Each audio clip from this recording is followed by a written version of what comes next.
SpongeBob SquarePants Mysteries, Ooze in the Ocean.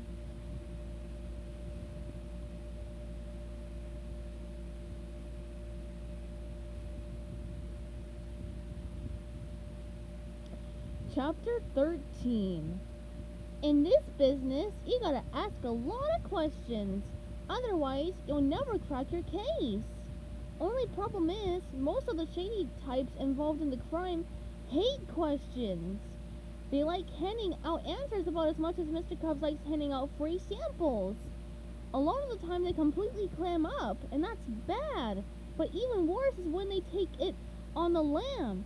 'Cause when they run, you gotta run after them. That's just the way it is when you're a true hard-boiled detective dedicated to solving the mystery.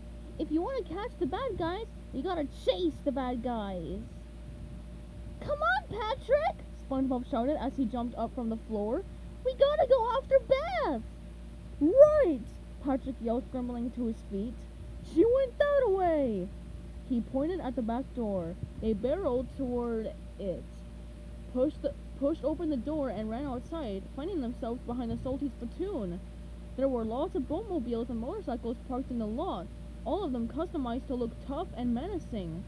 Some had skulls painted on them, others had knives. One was in the shape of a big fist. SpongeBob looked around. There she is! He shouted, pointing at Beth as she slammed the door shut on a sleek, midnight blue boatmobile. He and Patrick sprinted over toward the boatmobile, but got there just as Beth hit the gas, roaring off in a cloud of exhaust. See you later, suckers! Ha ha ha ha! She screeched, laughing and waving as she tore off down the road. We gotta follow her! SpongeBob cried, running a few steps after the fugitive worm wrangler. How? Patrick asked. We don't have a boatmobile. SpongeBob saw Burr leaning up against the front door. He was reading a mystery paperback, looking absolutely absorbed in its story. Burr! SpongeBob called. The hulking fish looked up from his book, annoyed to have his reading interrupted, but when he saw who was speaking, he grinned. Ah, detective! How'd your hot lead pan out? She made a run for it, SpongeBob said, in a souped-up boatmobile. You don't happen to have a boatmobile we could borrow, do you? Sure, Burr said, digging the keys out of his pocket. Always glad to help a private eye. He tossed the keys to SpongeBob. Which one is it? SpongeBob asked, looking around the parking lot. That one, Burr said, pointing at a boatmobile parked off by itself away from the others. SpongeBob and Patrick were thrilled to see that Burr's boatmobile was a sports model, clearly built for speed. It had huge back tires, a streamlined hull painted black with purple flames, and the biggest engine they'd ever seen. Think you can handle her? Bert asked. That engine's got quite a kick. No problem, SpongeBob assured him. As they ran over to Burr's slick boatmobile, SpongeBob tossed the keys to Patrick. You'd better drive, Patrick. I only have my license in daydreams and fantasies. With pleasure, Patrick said, looking forward to getting behind the wheel of such a cool-speed boatmobile. They jumped in. Patrick put the key in the ignition and turned it. Vroom! The engine roared to life. He shifted the gear knob and hit the gas. Vroom! The boatmobile leaped forward like a springing tiger and zipped off down the road. There she is! SpongeBob said. Looks like she's headed into town. We have to follow her. I see her, Patrick said, working the steering wheel. Hang on! He pressed down on the gas pedal and the car lurched forward, zooming along like a bolt of lightning. They were going so fast that it was all Patrick could do to keep the boatmobile on the road, jerking the wheel to follow the curves.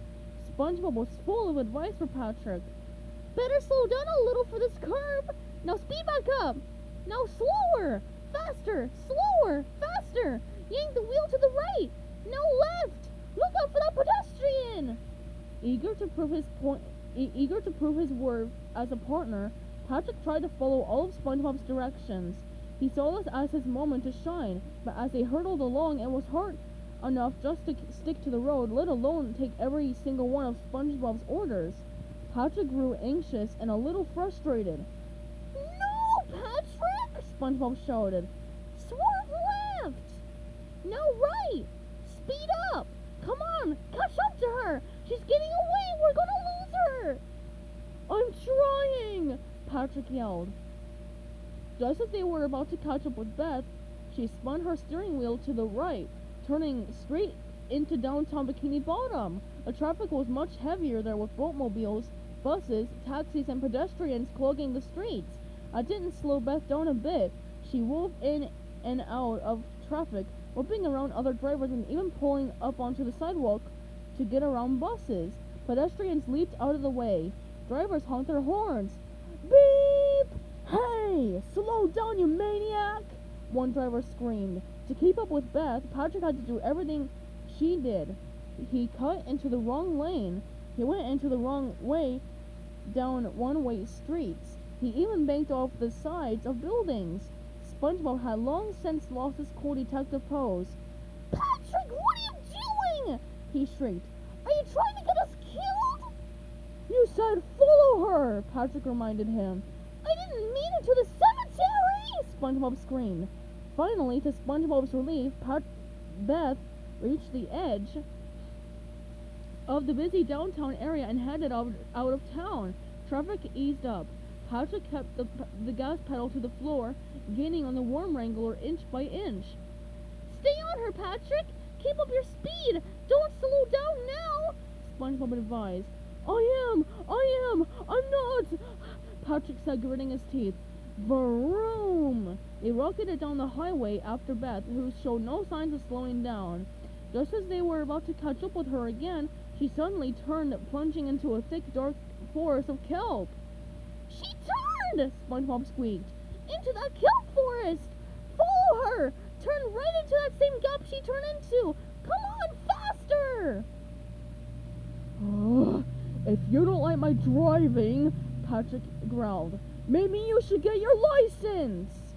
The forest of kelp plants was as thick as a jungle, with the broad green leaves of kelp blocking out the sunlight, leaving it gloomy and shadowy near the ground.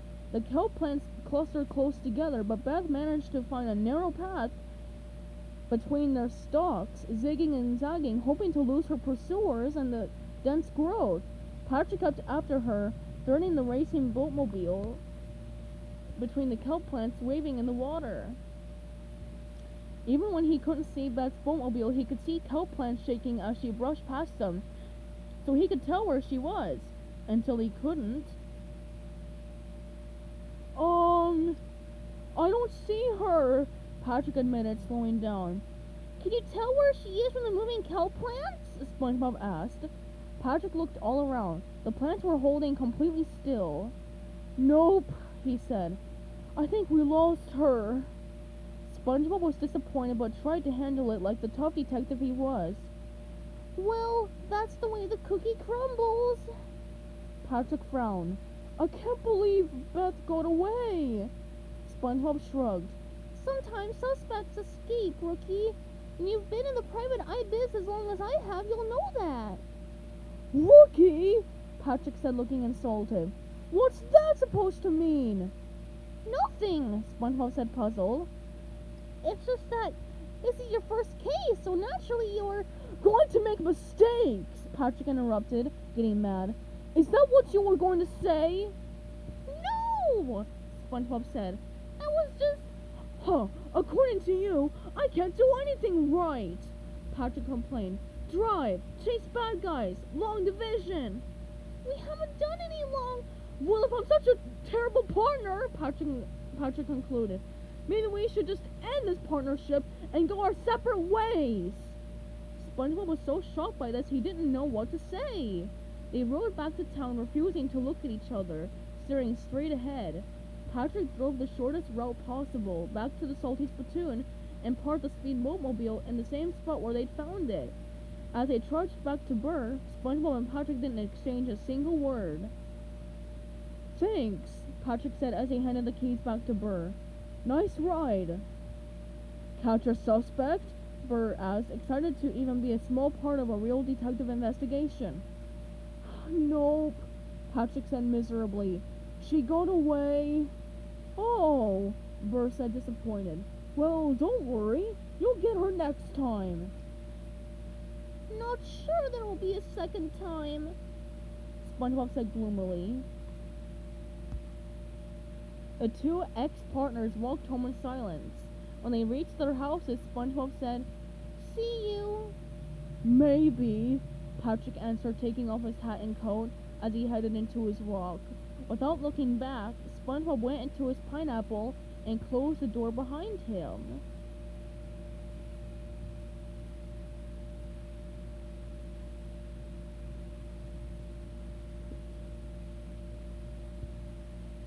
Stay tuned for chapter 14 coming up soon.